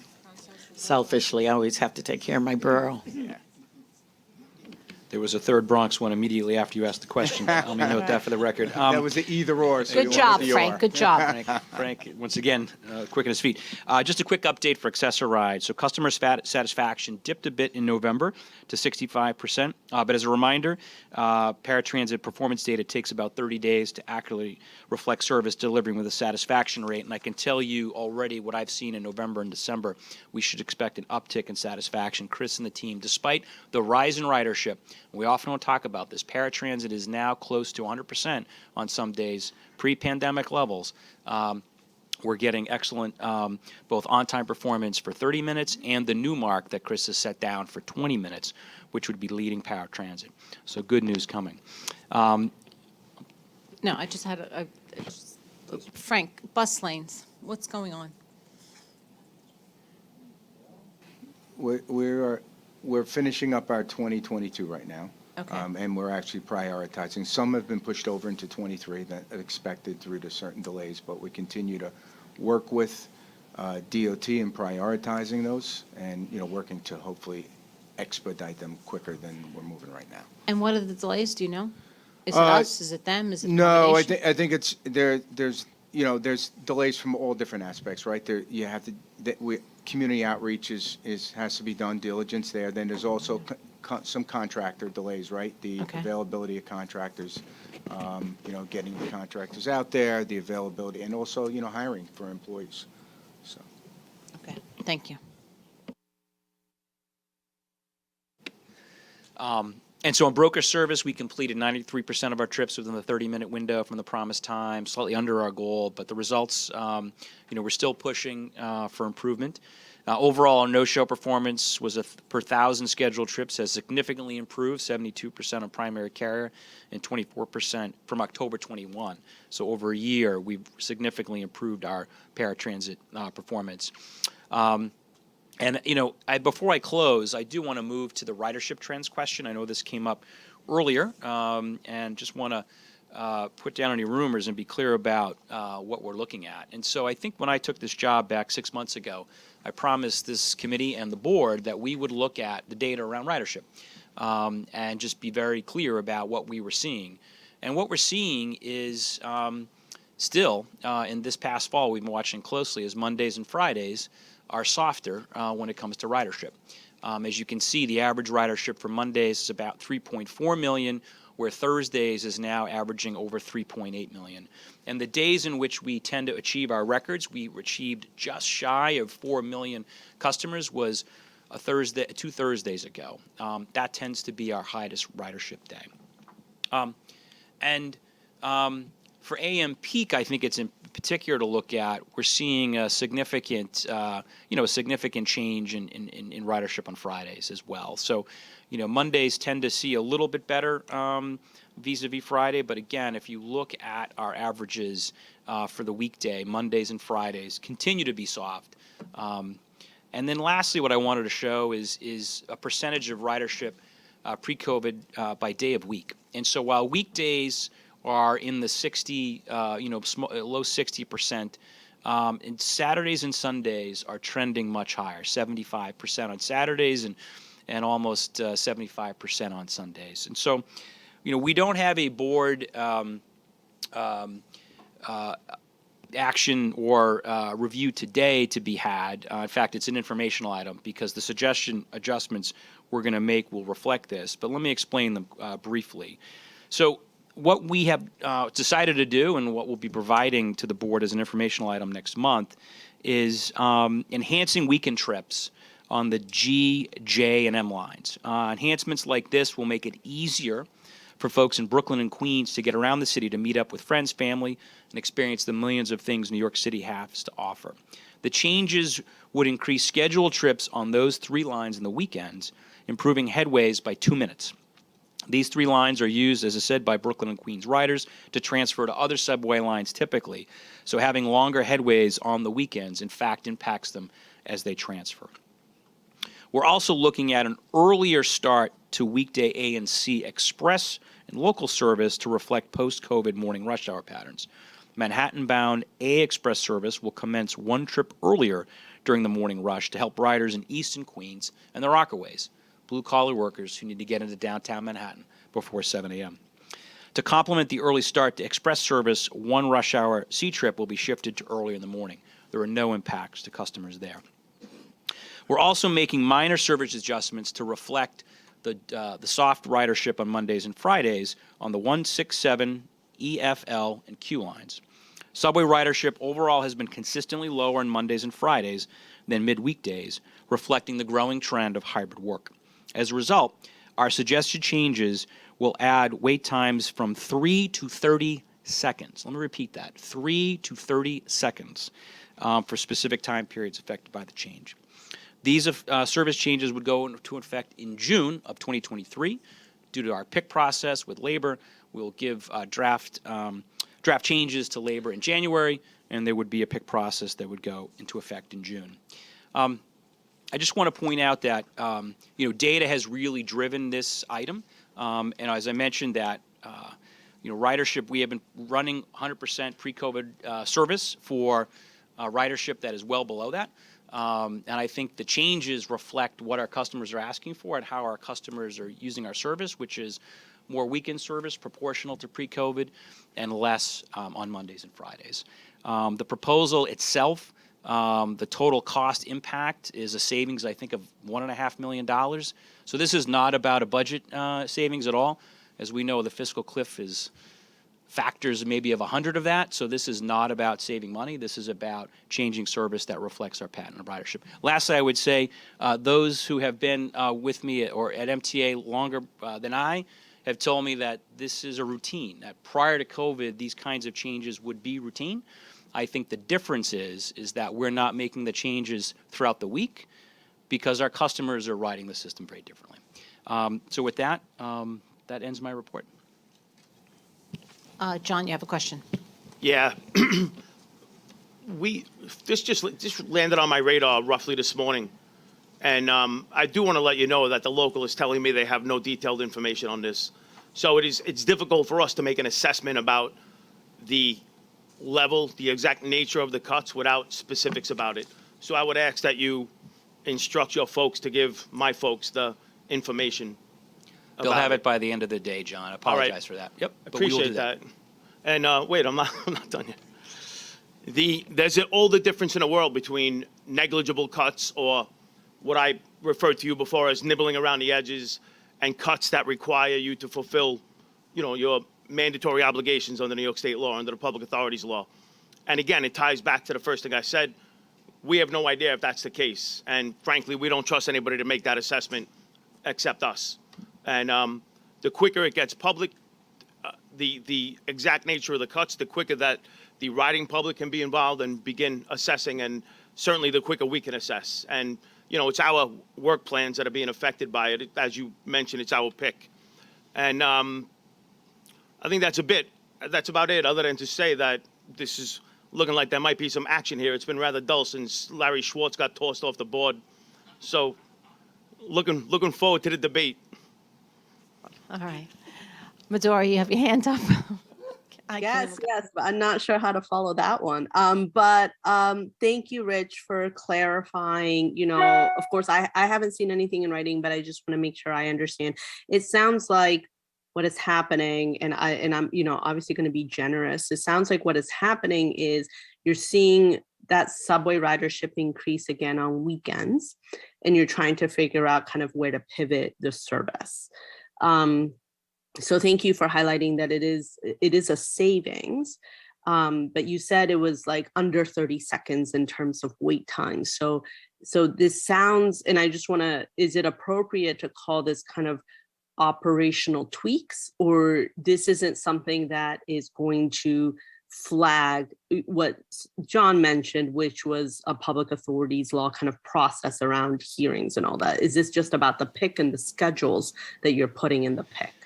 That's right, Victoria. So we believe this is an informational item only. Obviously, others may have a different opinion, so we'll obviously give the information so it can be fully vetted. But, as I'm told, I was not here, obviously, prior to COVID, but this was a bit of a routine that we undertake from time to time. I think the difference here that I've heard from our partners in labor that there's concern is that some employees will have a different work week, right? Because the service we're running won't be the same every weekday.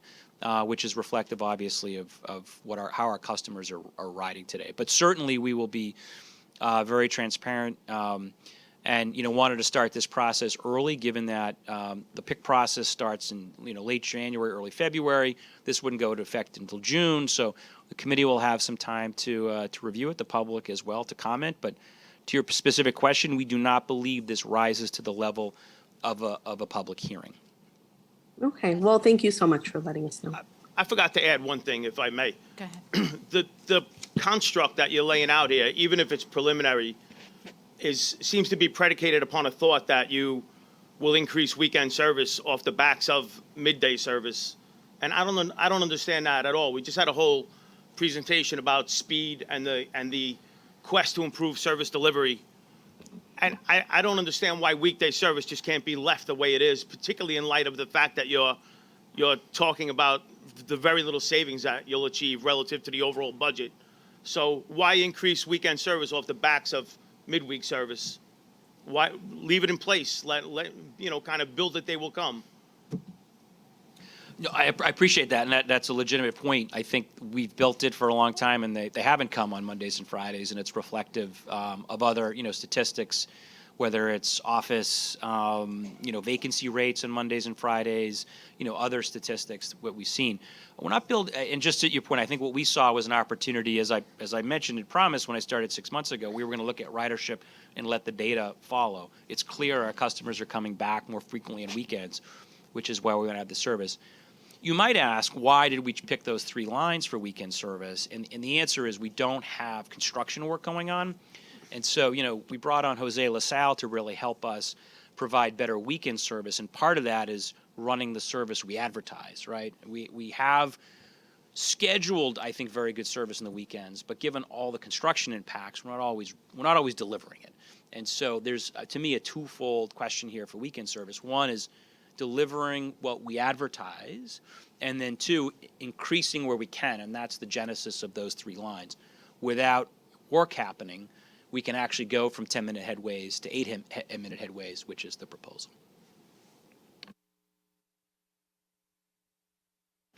So I appreciate all of this. I do understand where John is coming from. The good news is that they may not be heading to the office, but for discretionary travel on weekends, they're choosing to use the transit system. I had standing room only on every train I rode this past Saturday, all over the place. So they are obviously riding. I don't know if it's the holidays and everybody's coming to see everything that's going on, but it was really packed. When you say the reduction on weekdays would be like between 3 and 30 seconds or something like that, that's if everything is running like clockwork, obviously. So if something is delayed for another reason, those additional delays could build on that line, and you could have considerable delays possibly. And then you said the increases you're doing on the weekends are on lines without construction. When those lines that are getting construction have the construction finished, will those lines be looked at to increase the level of service on weekends? So I think of the second question, of course, but that obviously, there's a looming elephant in the room. We're talking about $1.5 million, and we've got a $2.5 or $2.8 billion fiscal cliff. So I think of putting that aside, let's assume that's solved and something magical or mystical occurs. Absolutely. But I think, again, going back to to your point, whatever service we advertise, if there are delays, unfortunately, the person who, seems to have committed suicide this morning, whatever service we are advertising is going to be dramatically impacted. Again, looking at the data, just purely at the data, 3 to 30 second, my perspective is, if we didn't actually talk about it publicly, I don't think anybody would notice, to be honest. But obviously, that's not what we're doing. We need to talk about any changes publicly, and to be honest with the committee and the public. But as I said, we look forward to providing the staff summary and sharing, as John requested, to the TWU the very specifics of what we're proposing. I do believe it's not a major impact, and again, just very sort of Joe Friday, what are the facts? The facts are people are coming back on the weekends, people are staying home in some respects on Mondays and Fridays, and that's what this very small proposal reflects. Now, according to one of your earlier statements, this wouldn't take effect until June. It's quite possible that in June, people might be coming back on the Mondays and Fridays. Absolutely. And so nothing is set in stone. So again, putting aside the fiscal cliff, as I understand it, before I got here, this is not unusual. I look to Judy and Craig, Demetrius and others, that you'd be constantly looking at the service to see where ridership is and making, adjustments and changes. So you're absolutely right, Andrew. We will look.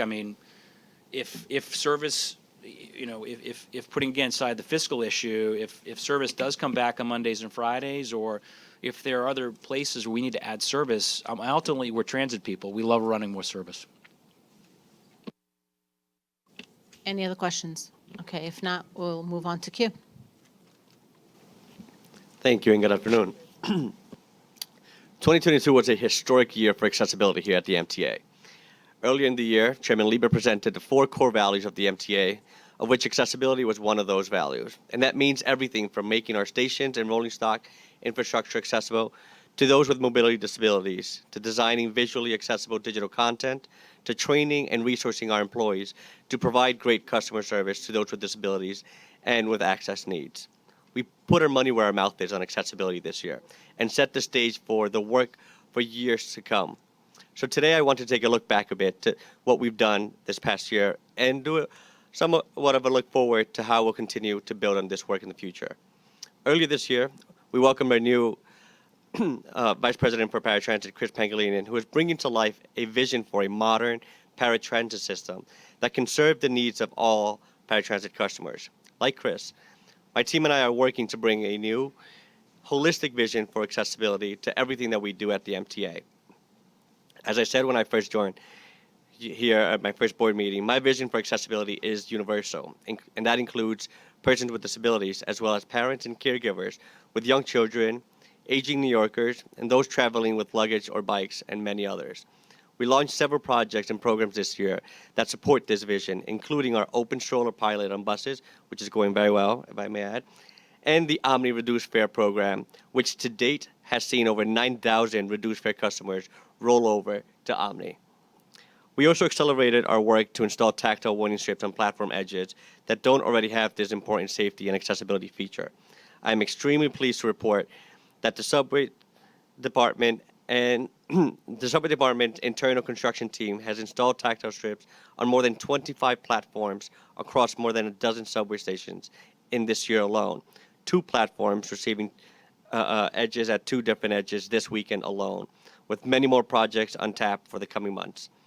We also established a plan working across operating and capital departments to install tactile edges at every remaining station in the years to come. These initiatives are already making a great difference for thousands of our customers, and we'll be building on both of these and many other programs in the coming year. We are continuing to redefine what customer service looks like in our system, with big benefits for many riders with disabilities.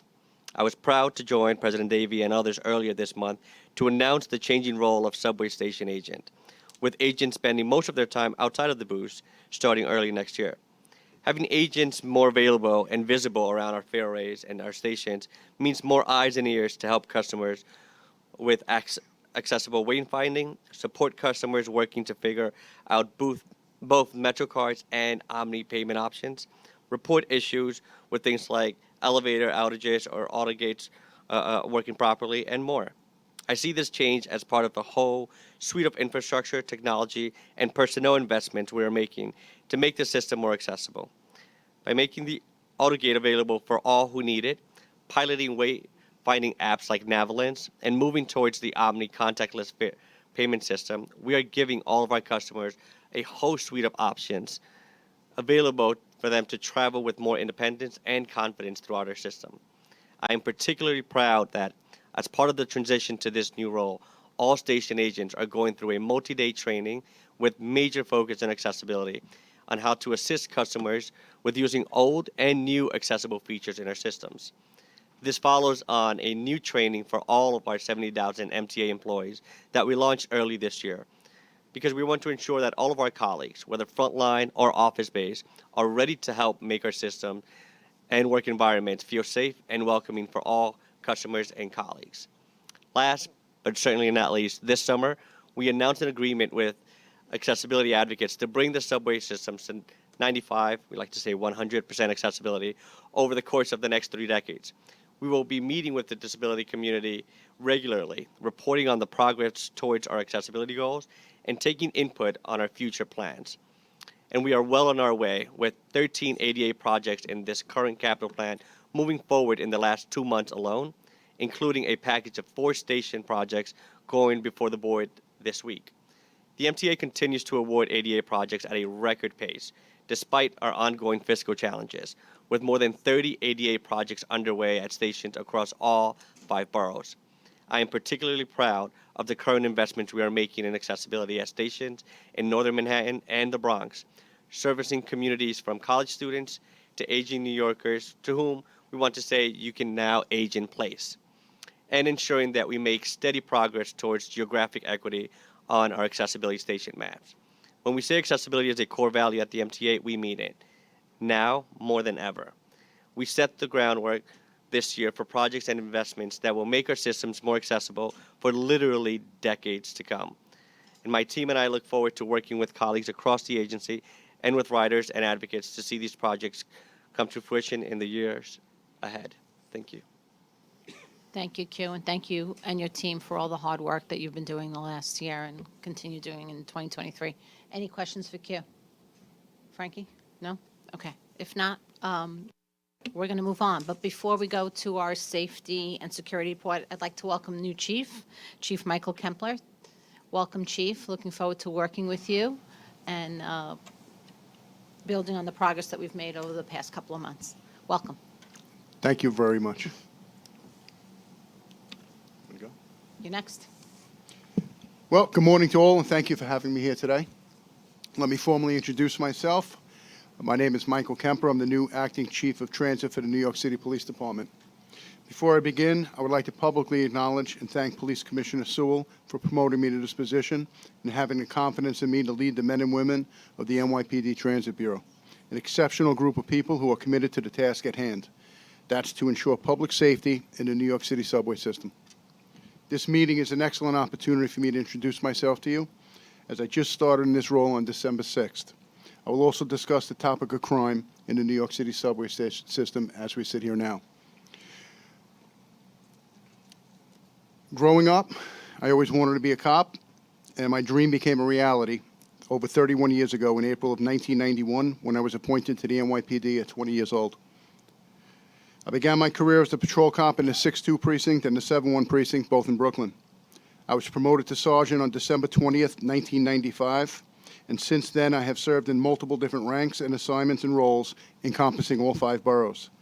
I was promoted to captain in 2003, and since then I have served in many executive positions, including I was the executive officer of the 83rd precinct and the 75th precinct. I was a precinct commander for approximately 7 years, commanding the 7-6 precinct and the 90th precincts. I served as the executive officer of Detective Borough Bronx and Detective Borough Brooklyn. I served as the borough commander of Detective Borough Queens South and the borough commander of Detective Borough Brooklyn North. And I was the executive officer for the entire Detective Bureau citywide. And finally, just prior to my new assignment, I was the patrol borough commander for Brooklyn South. In my new role as acting chief of transit, I am tasked with delivering on the Governor and Mayor Adams' vision for a safe transit system through the Subway Safety Plan. It has been a very busy introduction to the world of the Transit Bureau. I've already had the pleasure of meeting several members of the MTA leadership team, including Chair Lieba, President Davey, and Vice President Deal, just to name a few. And obviously, I have met with my leadership team at the Transit Bureau. I am extremely impressed by what I have seen so far from the team at the NYPD Transit Bureau. Their knowledge of mass transit security will be invaluable as I take on this important new role entrusted in me by Police Commissioner Sewell. I'm also encouraged by what I am seeing in relation to the current overall crime stat picture in the New York City subway system. The recent deployment of additional uniformed personnel into the subways, from platforms to the train cars and to the turnstiles, are all part of an unprecedented investment in the safety of the subway system, and the immediate results are quite encouraging. I am pleased to announce that crime in the New York subway system is down for the 6th consecutive week. I believe you have in front of you the crime stats for the month of November, where it details an overall crime reduction of 12.8% in overall major crime in the subway system when compared to last year. When looking at the most recent CompStat 4-week period, which is November 14th through December 11th, overall major crime in the subway system has been reduced 23.5% versus last year. The crime experiencing the largest reduction this period is robbery, where robberies are down 50.6% versus last year. This is followed by rape, that is down 33.3%, and grand larceny is down 15.6%. When comparing this same period versus 2019, pre-COVID, overall major crime is down 27%. Matter of fact, when comparing this same period this year, we would have to go back to 2014 to find a lower number of crime reported. When looking citywide where the crimes are occurring occurred during this most recent 4-week period, crime is down in all 4 boroughs. Simply put, all 4 boroughs in which the New York City subway system operates are experiencing crime reductions during this most recent 4-week period. Grand larceny is the highest reported crime this period and year to date. Grand larceny accounts for 47.9% of all reported crime this period in the transit system and 48.5% of all reported crime year to date. When looking at where the crimes are occurring during this most recent 4-week period, 50.3% occurred on the train and 49.7% occurred off a train, meaning either a mezzanine, platform, or stairwell. And when comparing all crimes reported citywide during this period, crimes in transit account for 1.8% of the citywide total. Overall arrests are up year to date and for this most recent 4-week period. Focusing solely on the most recent 4-week period, overall arrests in the transit system are up 40.6% this year versus last year. Felony arrests are up 13.2%, and misdemeanor arrests are up 46.3%.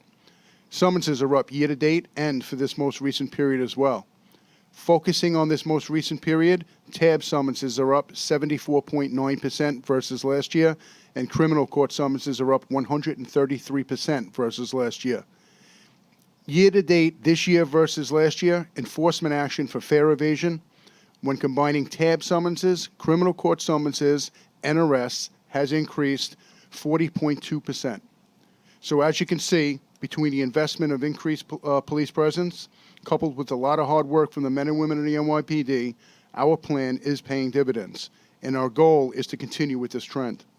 By no way misinterpret what I'm saying. We are not claiming victory yet. We realize there is still a lot of work to get done.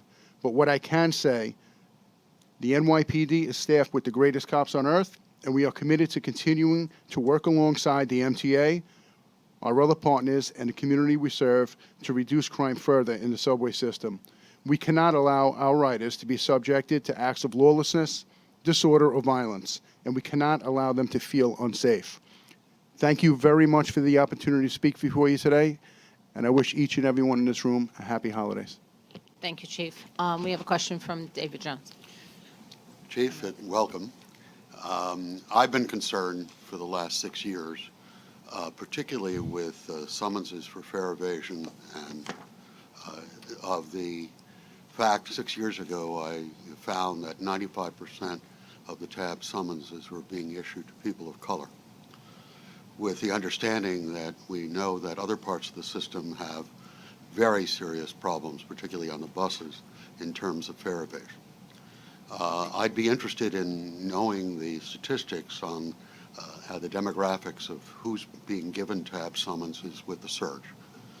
You don't have to do it now, you've just started, and it in no way means, since my daughter and I all go on the subway and we want safety, but I have been worried about the over-enforcement on fare evasion, particularly in areas with low income.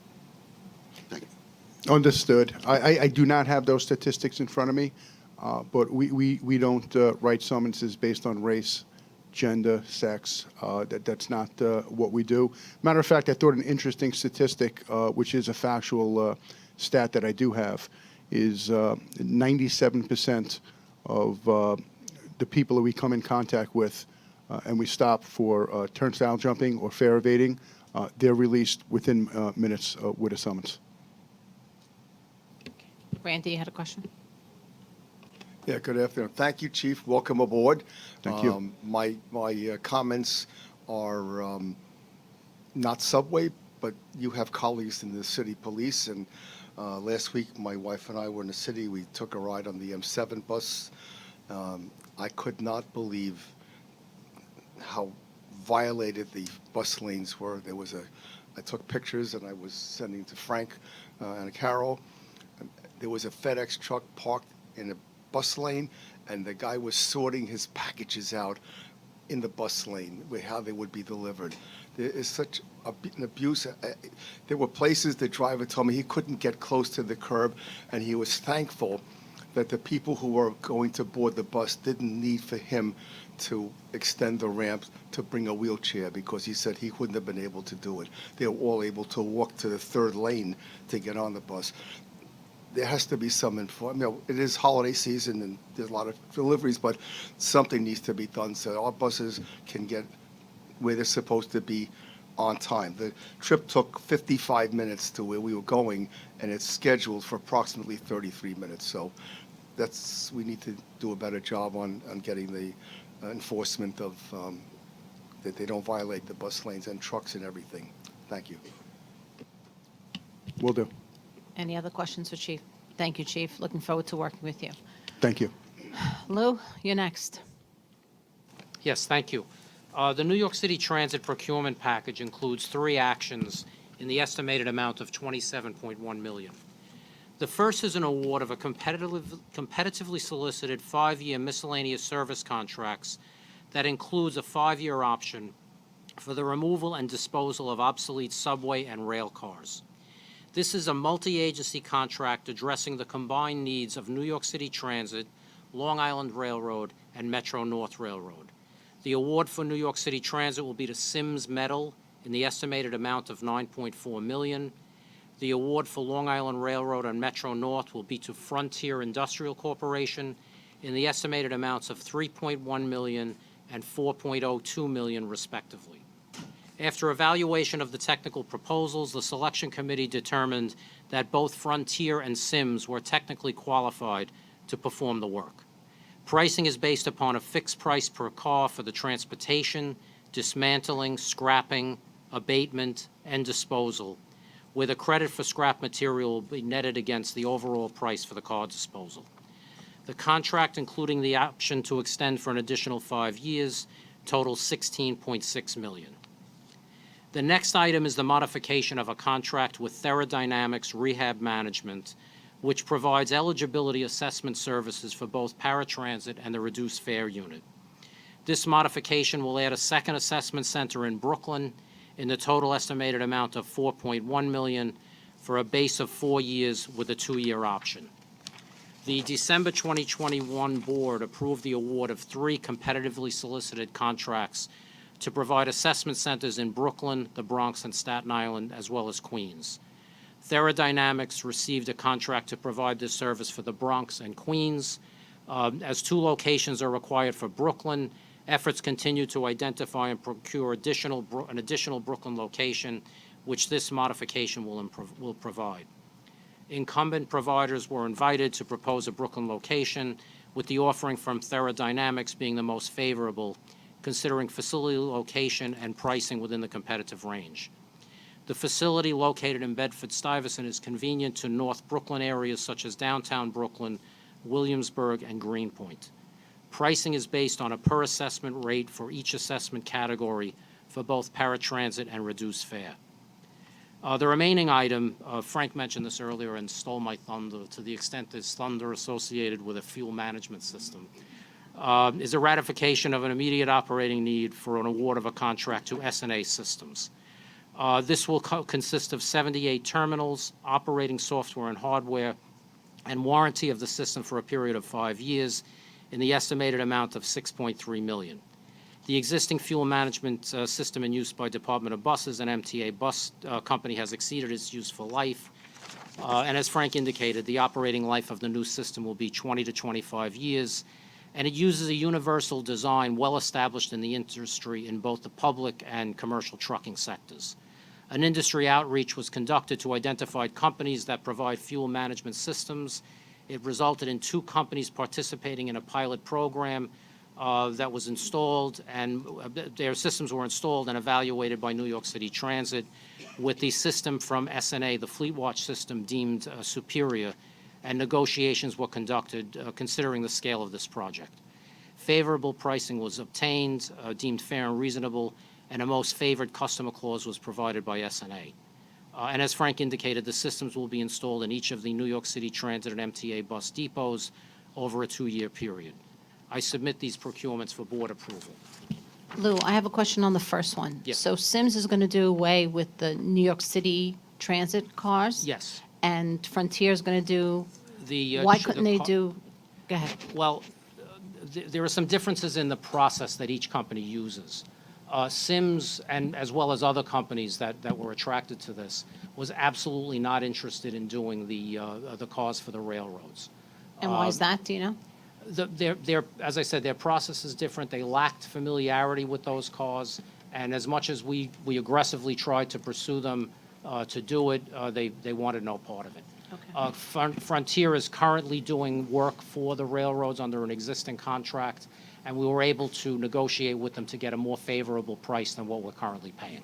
So what are we voting on? To give Sims for us and then to Sims for just New York City piggyback? Transit Right, and the then- railroads Frontier. No, I understand Yeah. that, but the mechanics, we're just increasing the Frontier contracts? No, as no, it no, already it's exists? a new solicitation, New even though they have been solicitation. doing work for us before. Okay, and we're the lead agency, which is why it's coming here? Exactly. Yeah, Okay. it's a joint procurement. We're trying to Great. consolidate requirements from a Perfect. category Okay. management standpoint. Thank you for that clarification. Any other questions on any of the procurements?